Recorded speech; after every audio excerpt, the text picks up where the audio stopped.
Welcome back to my channel எக்ஸ்வைஸ். நான் உங்க போஸ். ஒரு ஊர்ல ஒரு முனிவர் இருந்தாரு. ஒரு நாள் அவரை பார்க்க 4 பேரு வந்திருந்தாங்க. முனிவர்கிட்ட அந்த 4 பேரும், சாமி உலகத்தை புரிஞ்சிக்கவே முடியலையே, அதுக்கு என்ன வழி என்று கேட்டாங்க. அதுக்கு அந்த முனிவர், தெரியலையேப்பா என்று ஒத்தவரில பதில் சொல்லிட்டாரு.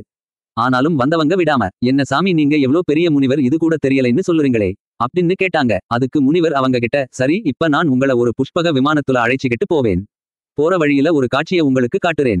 அது பத்தி உங்களோட கருத்தை நீங்க சொல்லணும். கருத்து தப்பா இருந்துச்சுன்னா இந்த விமானம் உங்கள கீழே தள்ளிவிட்டு விடும் அப்படின்னாரு.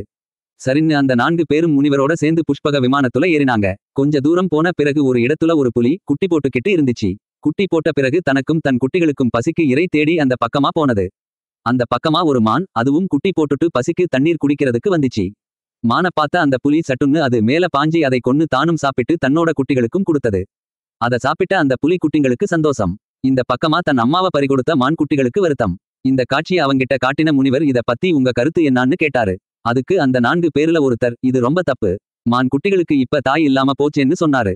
உடனே அவரை அந்த விமானம் கீழே தள்ளிவிட்டது. அடுத்த ஆளை பார்த்து முனிவர் கேட்டாரு, ஏம்பா உன் கருத்து என்னன்னு. ஏற்கனவே ஒருத்தன் கீழே விழுந்தத பார்த்த ஆளு இவன், இல்ல இது சரிதான், ஏன்னா புலிகளுக்கு இரையாக தானே மான்கள் இருக்குது அப்படின்னு சொன்னாரு.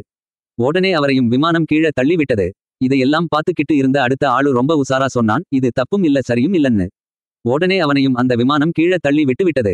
கடைசியா விமானத்தில இருந்தவனை பார்த்து கேட்டாரு முனிவர், ஏம்பா உன் கருத்து என்னன்னு. அதுக்கு அவன், தெரியலையே சாமின்னு சொன்னான். இந்த முறை அவனை அந்த விமானம் கீழே தள்ளல.